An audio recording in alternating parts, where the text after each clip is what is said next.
MDH की हल्दी मिर्ची धनिया करे कमाल। ये रंग दे, ये खुशबू दे, ये तीखा, ये कम पड़े। क्या निराला MDH मसाला। नमस्कार, आप देख रहे हैं देश का नंबर 1 न्यूज शो ये भारत की बात है और मैं हूं आपके साथ मृदुल शर्मा। होगी देश की हर बात, दिखाएंगे आपको देश और दुनिया की तमाम बड़ी खबरें। इधर यूपी में जबरदस्त बवाल हुआ, उधर महाराष्ट्र में भी दंगा प्लान सामने आया है। आपको बताता हूं क्या टारगेट पर है। ये देखिए आप, आज जब महाराष्ट्र में पूरा दंगा प्लान था तो कैसे पुलिस ने इसे नेस्ते नाबूद कर दिया है। देखिए जरा।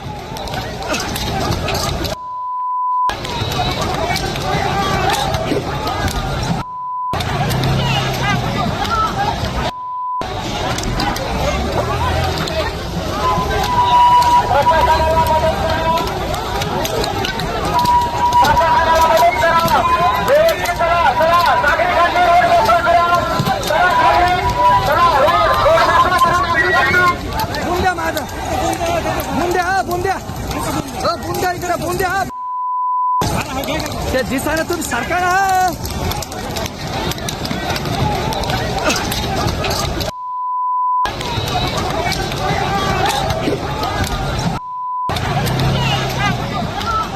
अब मैं आपको बताता हूं, ये आप देखिए, जब विवाद यूपी जैसा, प्लान यूपी जैसा, तो स्टाइल भी वही थी यूपी वाली। यूपी पुलिस की तरह महाराष्ट्र पुलिस ने भी आज दंगाइयों को सबक सिखाया है।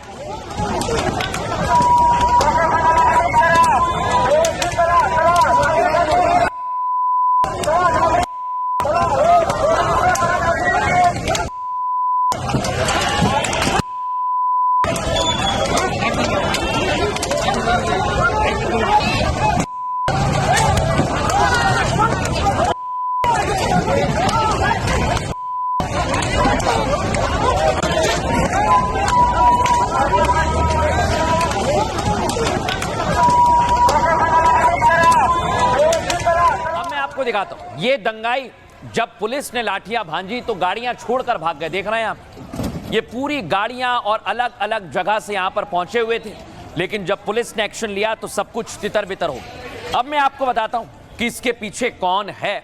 इसके पीछे ये लोग देख रहे हैं आप, ये सारे दंगाई पकड़ा गए और ये अब पुलिस के हत्थे चढ़ गए।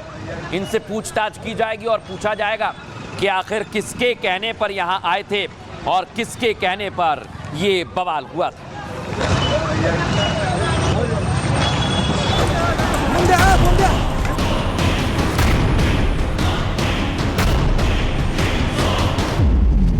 जो भी पर्व और त्योहारों में उपद्रव करेगा उसको हम पहले से इस बारे में कह देंगे कि उसको बिना मांगे जहन्नुम में जाने का टिकट हम काट करके दिला देंगे। योगी के बाद देवा भाव दंगा ब्रिगेड के टारगेट पर है। यानी यूपी जैसी साजिश शिवाजी की धरती पर भी। मर्ज एक तो इलाज अलग अलग कैसे हो सकता है। महाराष्ट्र पुलिस ने बवालियों की जो डेंटिंग पेंटिंग की है, 7 पीढ़ियां भूल नहीं पाएंगी।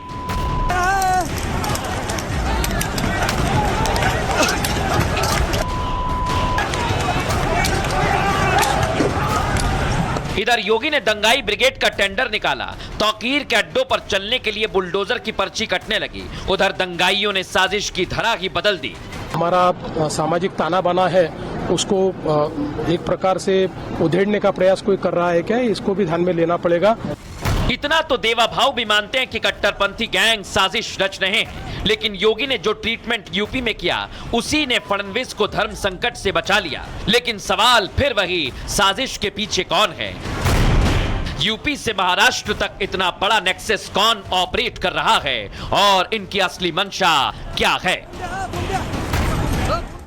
अब दर्शकों मैं आपको बताता हूं कि कैसे पुलिस ने जबरदस्त सबक सिखाया है। दिखाते हैं आपको। महाराष्ट्र में भी यूपी जैसे बवाल की साजिश रची गई। सैकड़ों की संख्या में मुसलमानों की भीड़ ने बवाल किया। हालात संभालने के लिए पुलिस ने लाठीचार्ज किया। देवा भाव की पुलिस ने इन बवालियों की डेंटिंग पेंटिंग की, तब जाकर अहिल्यानगर के हालात काबू में आए। विवाद की शुरुआत सड़क पर रंगोली बनाने को लेकर हुई। मुसलमानों ने इस रंगोली को पैगंबर मोहम्मद का अपमान बनाया और विरोध दर्ज कराने के लिए भीड़ एक जगह पर, तय जगह पर इकट्ठा हो गई। लेकिन विरोध करते करते भीड़ धीरे धीरे बवाल करती है, जिसके बाद पुलिस ने लाठी भांजकर उपद्रवियों को मौके से खदेड़ दिया, जबकि बवाल में शामिल 30 आरोपियों को गिरफ्तार किया गया है। वहीं सड़क पर रंगोली बनाने वाले को भी गिरफ्तार कर लिया गया है। लेकिन सवाल ये कि मोहम्मद पैगंबर की रंगोली बनाने वाला कौन है? क्या साजिश के तहत पैगंबर साहब की रंगोली सड़क पर बनाई गई? क्या किसी ने जानबूझकर माहौल खराब करने की कोशिश की है? और इसे लेकर महाराष्ट्र में देवेंद्र फडणवीस क्या कह रहे हैं और उन पर समाजवादी पार्टी नेता अबू आजमी क्या कह रहे हैं, सुनिए जरा। जिस प्रकार से ये सारे अलग अलग प्रकार के बोर्ड्स लग रहे हैं या बाकी चीजें चल रही है, एक प्रकार से ये भी देखना पड़ेगा कि क्या इसके पीछे कोई साजिश है, क्या कोई यहाँ पर जो हमारा सामाजिक ताना बाना है उसको एक प्रकार से उधेड़ने का प्रयास कोई कर रहा है क्या, इसको भी ध्यान में लेना पड़ेगा। जिस प्रकार से एक पोलराइजेशन का प्रयास लोकसभा के समय महाराष्ट्र में हुआ था, कि उसी प्रकार से कोई कुछ कर रहा है, इसको भी देखना पड़ेगा। इस प्रकार से लोगों के बीच तनाव पैदा हो, इस प्रकार से अगर कोई करता है तो योग्य नहीं है। ऐसा है कि मुसलमानों को जितना चाहो अपमानित कर दो। अगर उन्होंने आई लव मोहम्मद रसूलुल्लाह सल्लल्लाहु अलैहि वसल्लम के ऊपर कुछ किया तो ठीक है, अब वो बात हो गई पूरी, लेकिन बार बार उस चीज को लेकर के कहीं न कहीं मुसलमानों को अपमानित करना और सब केस मुसलमान पर करना, जिसने भी वहाँ रंगोली में जो कुछ लिखा अपमानित किया, तो खुली बात दिख रही है। सरकार खुद चाहती है कि ऐसी चीजें हो और मुस्लिम हिंदू लड़ाई हो और वो चुन कर आए, तब मैं इसकी खुली निंदा करना चाहता हूँ। अब मैं आपको बताता हूं, जैसा यूपी में बुलडोजर एक्शन होता है, वैसा ही अब महाराष्ट्र में हो, इसकी मांग तेज हो गई और दावा किया जा रहा है कि जिन लोगों ने महाराष्ट्र के अहिल्यानगर का माहौल खराब किया, उन लोगों के घर पर जल्द बुलडोजर भी चल सकता है। लेकिन दर्शकों, इधर महाराष्ट्र में बुलडोजर चलेगा, उधर आपको बताता हूं यूपी में कैसी तैयारी की जा रही है, क्योंकि यूपी में एफआईआर में बरेली में जो कुछ हुआ है वो सामने आ गया है। और इस एफआईआर के अंदर कुछ तो ऐसा है दर्शकों जो आपको हैरान कर देगा, जो आपके होश उड़ा देगा, क्योंकि पुलिस को सीधे धमकी दी जा रही थी। आइए आपको बताता हूं एफआईआर में क्या है। बरेली में हुए बवाल की एफआईआर कॉपी अब सामने आ गई है। एफआईआर में पुलिस और बवालियों के बीच बातचीत होती है। पुलिस के मुताबिक उन्होंने उपद्रवियों को रोकने की कोशिश की और पुलिस बवालियों के बीच की बातें क्या है मैं आपको बता रहा हूं। पुलिस कहती है भीड़ से धारा 163 लागू है, आप लोग घर लौट जाइए। तो दंगाई कहते हैं सिर तन से जुदा, सिर तन से जुदा, नारे लगाने लगते हैं। कहते हैं कि हम रुकने वाले नहीं हैं, ये भीड़ वहां जाएगी जहां पर तौकीर रजा ने बुलाया है। पुलिस कहती है 5 से ज्यादा लोगों को अनुमति नहीं है, आप लौट जाइए। जवाब देते दंगाई, वो गालियां देते हैं और उसके बाद कहते हैं पुलिस वालों से हमारे रास्ते से हट जाओ, नहीं तो अच्छा नहीं होगा। पुलिस फिर समझाती है, कहती है कि धमकी मत दो, नहीं तो हमें एक्शन लेना पड़ेगा, कार्रवाई होगी। बवालियों ने कहा कि अगर रोका तो दंगा करवा दूंगा, यहां से निकल जाओ, नहीं तो लाश भी नहीं मिलेगी। आप सोचिए जरा, ये सब कुछ एफआईआर में है और इसे ही लेकर बहुत सारे सवाल खड़े हो रहे हैं। लेकिन जैसा मैंने कहा कि यूपी में इलाज बुलडोजर से होता है और इधर तौकीर रजा जिसकी फौज धमकी दे रही थी, अब उसकी फौज पर भी, उसके सहयोगियों पर भी और उसकी अवैध संपत्ति पर बुलडोजर चलाने की पूरी तैयारी हो रही है। अब मैं आपको दिखाता हूं, ये तो बाबा का बुलडोजर न्याय करेगा, लेकिन कई ऐसे हैं जो तौकीर रजा के साथ दंगे में शामिल, उनके होटल जो अवैध रूप से बनाए गए हैं उन पर भी कार्रवाई की पूरी तैयारी की जा रही है। लेकिन अब मैं आपको बताता हूं कि अगर यूपी में एक्शन होगा तो बुलडोजर कहां कहां पर चलेगा। आइए जरा आपको बताते हैं। बरेली में बवाल के बाद लगातार एक्शन जारी है। दूसरे आरोपी नदीम खान को पुलिस ने गिरफ्तार कर लिया है। वहीं दूसरी तरफ तौकीर रजा का पार्टी दफ्तर, ये तौकीर का पार्टी दफ्तर है जिसे सील कर दिया है और अवैध 40 दुकानें हैं जिन्हें सील कर दिया गया है। इन सभी अवैध दुकानों पर बुलडोजर ऐसे चल सकता है जैसे मैं आपको दिखा रहा हूं। तौकीर के करीबियों के 4 स्टार होटल हैं, सोचिए आप जरा, 5 स्टार होटल्स भी हैं और उन पर भी बुलडोजर चलेगा। शक है कि इन्हीं होटल्स पर कार्रवाई होगी। ये वो होटल हैं जहां अक्सर तौकीर कंपनी बैठकर काम करती है। दूसरी तरफ पुलिस ताबड़तोड़ गिरफ्तारी भी कर रही है। 55 से ज्यादा गिरफ्तारी हो गई है, 65 लोग हिरासत में लिए गए हैं और मोबाइल डेटा जुटाकर आरोपियों की पहचान की जा रही है। मैनुअल मैपिंग से दंगाइयों की पहचान पर भी काम किया जा रहा है। शक है कि दंगा भड़काने के लिए बाहर से लोग आए थे और पुलिस आरोपियों के चैट्स और कम्युनिकेशंस को भी खंगाल रही है। उसके बाद तगड़ा एक्शन लिया जाएगा। लेकिन अब मैं आपको बताता हूं, जहां पर बुलडोजर चल रहा है वहां पर हमारी टीम पहुंची है। देखिए रिपोर्ट। बरेली में हुई हिंसा के बाद एक्शन लगातार जारी है। योगी सरकार एक्शन में है। पहले मौलाना तौकीर रजा के करीबी आरिफ के होटल को सील किया गया और अब मौलाना तौकीर रजा के जो संगठन है IMC, उसके दफ्तर को सील किया जा रहा है और मार्केट को सील किया जा रहा है। ये दुकानें चल रही थी, इन दुकानों को फिलहाल सील किया जा रहा है। दुकानें जो हैं ये क्या वक्फ के प्रॉपर्टी, सॉरी वक्फ प्रॉपर्टी में दुकानें खोल किराया वसूला जाता था? किराया नहीं, वक्फ को जाता था। कितना किराया कौन लेता था? IMC नहीं लेती थी। IMC से कोई मतलब। मुतवल्ली डॉक्टर नफीस थे ना? मुतवल्ली थे, लेकिन वो किराया तो वक्फ को जाता है, उसकी रसीद मिलती है। सब कितना किराया? किसी का पुराने जमाने के 100 साल के आदमी बैठे हैं यहाँ पर, 50 साल हो गए बैठे हुए। कितना किराया? 800 है, किसी का 1000 है, किसी का 1500 है, इससे ज्यादा किराया। आपकी भी दुकान है? जी, क्लिनिक है। बस ये कहा गया था हमसे कि आप 3 बजे तक जो है वो। अब दर्शकों आगे बढ़ेंगे और इधर बवाल हो रहा है, लेकिन कई जगह पर साजिश भी हो रही है। अभी नवरात्र चल रहे हैं, गरबे हो रहे हैं, लेकिन हिंदू संगठनों का कहना है कि मुस्लिम मानते नहीं। कई तो कह रहे हैं कि अब्दुल है कि मानता नहीं, क्योंकि गरबे में ऐसे ही हो रहा है। दिखाता हूं मैं आपको, ये आप देखिए। यूपी के अलीगढ़ से तस्वीर आपको सुनवा रहा हूं, दिखा रहा हूं।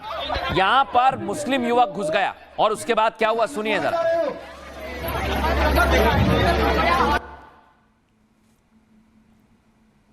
अपनी बहन बेटियों को आप इन के साथ नचवाना चाह रहे हो? आप लोगों को शर्म नहीं लग रही बिल्कुल भी नाचने लोगों के साथ? अपनी बहन बेटियों के साथ शादी करने में अपने लोग इसमें मिले हुए हैं, अपने हिंदुओं में रोक रहे हैं। ऐसी वैसी कराने को बैठे हुए हैं हम यहाँ पे। क्या अपनी बहन बेटियों को आप इन के साथ नचवाना चाह रहे हो? आप लोगों को शर्म नहीं लग रही बिल्कुल भी नाचने लोगों के साथ? अपनी बहन बेटियों के साथ शादी करने में। तो यहां पर हिंदू संगठन ने क्या क्या कहा वो मैंने आपको सुनवाया। और MP के सागर में तो एक शख्स पकड़ा गया, मुस्लिम युवक, उसकी हिंदू संगठनों ने पिटाई कर दी। देखिए जरा।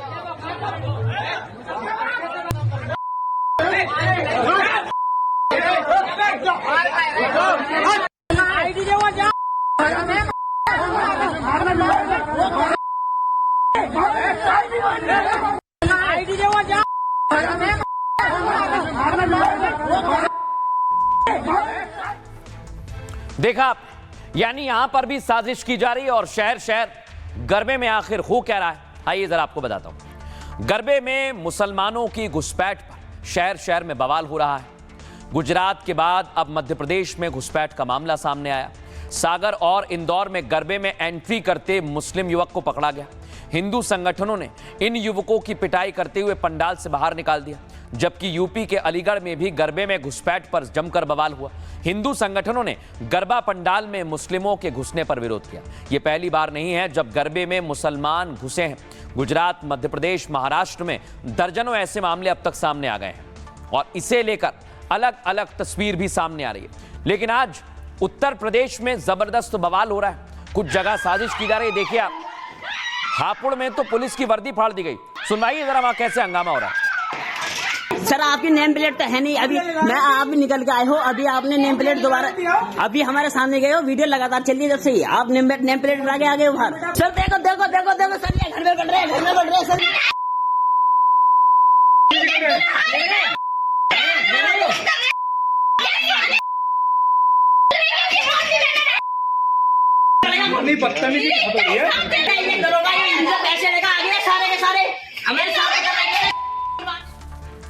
देखा, जबरदस्त बवाल चल रहा है लेकिन पुलिस एक्शन ले रही है।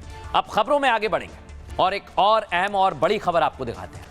प्रधानमंत्री नरेंद्र मोदी के मन की बात मेलोनी की किताब में है। दर्शकों आपको दिखाता हूं मैं। प्रधानमंत्री नरेंद्र मोदी और जॉर्जिया मेलोनी यानी इटली और भारत दोनों के बीच संबंध अच्छे हैं। कई मोर्चों पर दोनों देश एक दूसरे के साथ खड़े हुए नजर आए हैं। अब आपको दिखाते हैं, जब प्रधानमंत्री नरेंद्र मोदी जॉर्जिया मेलोनी से मिलते हैं तो कई बार सेल्फी भी ली है और दुनिया भर में इसे ताकतवर सेल्फी बताया जाता है, क्योंकि इटली में जॉर्जिया मेलोनी की ताकत है और भारत में प्रधानमंत्री नरेंद्र मोदी की ताकत है। और अब मैं आपको दिखाता हूं वो किताब जिसमें प्रधानमंत्री नरेंद्र मोदी के मन की बात है, वो यही किताब है। लेकिन क्या है, प्रधानमंत्री नरेंद्र मोदी ने क्या लिखा है और ये कैसे दुनिया भर में चर्चा का विषय बन गया है, आइए जरा मैं आपको बताता हूं कि आखिर इस किताब में है क्या। ये जो तस्वीर आप देख रहे हैं, ये दुनिया के दो दिग्गज नेताओं की बॉन्डिंग नहीं है, बल्कि दुनिया की दो मजबूत शक्तियों की लाजवाब केमिस्ट्री, जिन्हें देखकर दुनिया की बाकी शख्सियतों को ईर्ष्या महसूस होती है, जलन होती है। दरअसल मोदी और मेलोनी की ये दोस्ती अब नई ऊंचाइयों पर पहुंच गई। पीएम मोदी ने इटली की पीएम जॉर्जिया मेलोनी पर अपने मन की बात कह दी। इसका जिक्र खुद प्रधानमंत्री नरेंद्र मोदी ने किया। उन्होंने मेलोनी की जीवनी को मन की बात जैसा बताया है। दरअसल जॉर्जिया मेलोनी ने अपनी जिंदगी पर एक किताब लिखी है और मेलोनी की इस आत्मकथा का नाम है I am Giorgia, my roots my principle. प्रधानमंत्री नरेंद्र मोदी ने इस किताब के भारतीय संस्करण की प्रस्तावना लिखी है, जिसे हम फॉरवर्ड के नाम से जानते हैं। पीएम मोदी के इस प्रस्तावना में मन की बात के साथ साथ अपने दिल की बात भी कह दीजिए। उन्होंने लिखा है, ये मेरे लिए बहुत सम्मान की बात है, मैंने जॉर्जिया मेलोनी के किताब की प्रस्तावना लिखी। मेलोनी की आत्मकथा मेरे रेडियो शो मन की बात जैसी ही है। पीएम मोदी मेलोनी एक देशभक्त हैं और बेहतरीन समकालीन नेता हैं। उन्होंने बताया, उनकी निजी और राजनीतिक यात्रा भारत के लिए प्रेरणादायक है। उनका जीवन स्थिरता और प्रगति के साथ जड़ों से जुड़े रहने का महत्व है। मैंने किताब की प्रस्तावना सम्मान, प्रशंसा और दोस्ती की भावना के साथ लिखी है। दरअसल प्रधानमंत्री नरेंद्र मोदी प्रस्तावना में अपने 11 साल के कार्यकाल का अनुभव शेयर करते हैं, जिसमें खासतौर से दुनिया के दिग्गज नेताओं से जुड़े अपने अनुभव को साझा करते हैं। और इसे लेकर बीजेपी सांसद दिनेश शर्मा क्या कह रहे हैं, सुनिए की ताकत है। मोदी जी अब भारत की सीमाओं के बाहर भी एक ऐसा नाम बन चुके हैं जिनको विश्व अपने नेता के रूप में देखता है। तमाम राष्ट्राध्यक्षों को तो उनके पैर छूते हुए देखा गया है। तो मोदी जी का कद अब अंतर्राष्ट्रीय स्तर तक का है। इस किताब को जल्द ही भारत में पब्लिश किया जाएगा। मेलोनी की आत्मकथा पहली बार इटली में 2021 में पब्लिश हुई थी।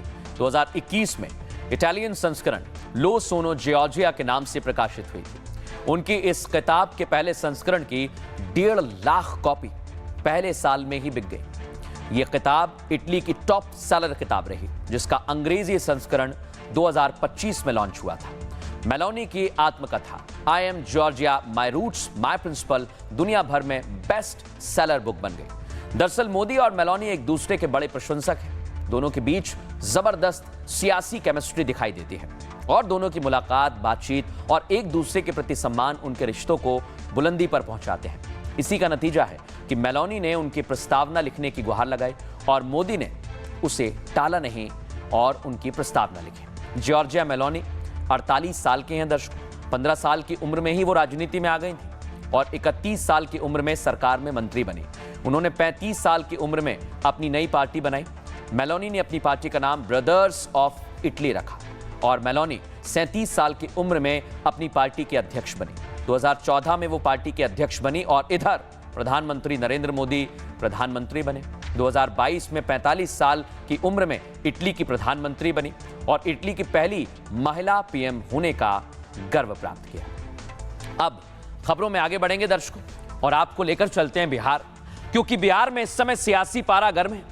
लेकिन बिहार के कुछ ऐसे आंकड़े आए हैं जो खुशी देने वाले हैं। ऐसा लग रहा है कि बिहार में भी सरकार बनने वाली है। लेकिन मैं ऐसा क्यों कह रहा हूं, आइए आपको दिखाते हैं। क्योंकि मोदी की टीम इंडिया पूरी तरह से बिहार चुनाव के लिए, चाहे वो बीजेपी हो या एनडीए के तमाम सहयोगी दल, बीजेपी के सहयोगी दल वो मैदान में उतर चुके हैं।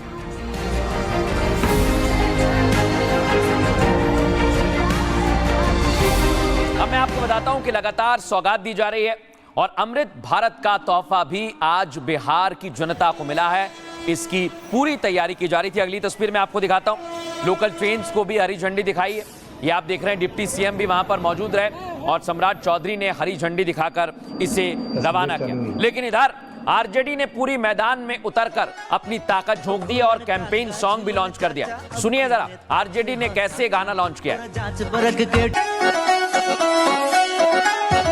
फूलन काका झूलन चाचा अब की नेता चुने हो साचा, पूरा जांच परख के ठोक बजा के अब की मरे हो छाका। अरे काम के नेता बा भैया, काम के नेता बा, अरे इनको छोड़ के बाकी सारे नाम के नेता बा, काम के नेता बा भैया। मैं आपको बताता हूं, इधर भारतीय जनता पार्टी ने भी अपना चुनावी कैंपेन सॉन्ग लॉन्च कर दिया है। सुनिए जरा बीजेपी ने कैसे निशाना साधा। ललटनवा से आई या बल्ब बुताई भैया राज लालू के यही तरह आई। तो इधर बीजेपी आरजेडी यानी एनडीए और इंडिया अलायंस दोनों मैदान में आ गए। लेकिन बिहार में कौन जीतेगा, आइए मैं आपको बताता हूं। बिहार में इस समय कांटे की टक्कर है। एनडीए और इंडी में जबरदस्त टक्कर है, लेकिन जनसुराज दोनों की मुश्किल बढ़ा रही है।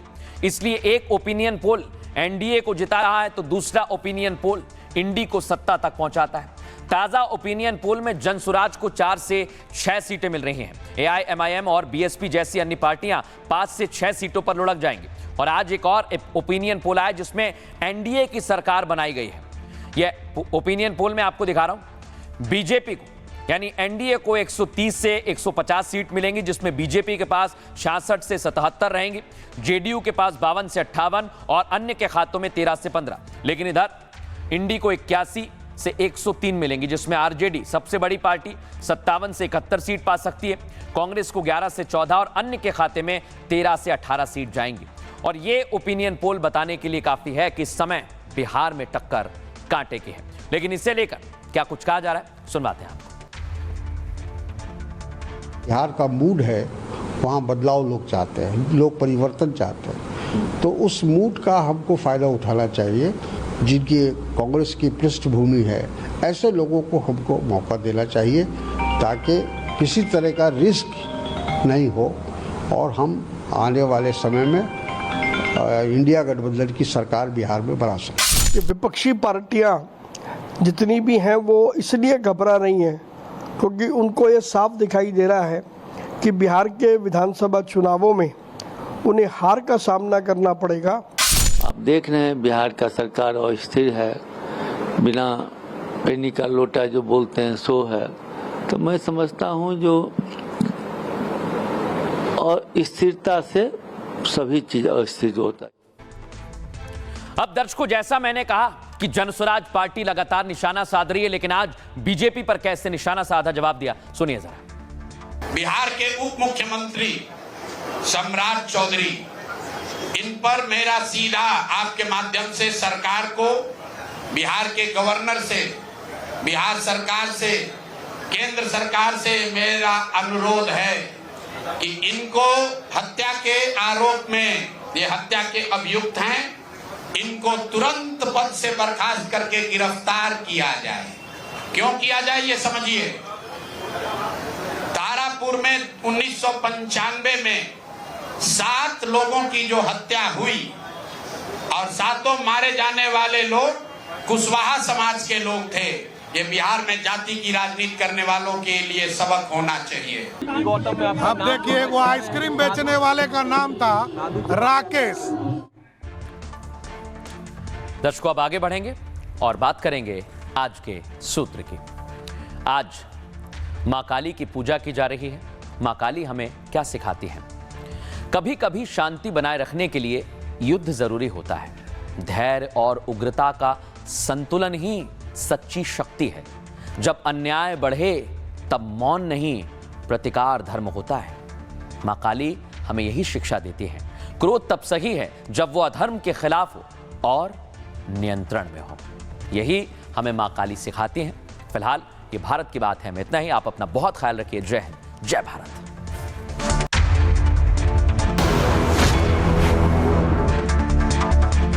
अब अब आया असली स्वाद। अब आया स्वाद। जब स्वाद के पड़े हो लाले तो MDH का चंकी चाट मसाला डालें। MDH का चंकी चाट मसाला।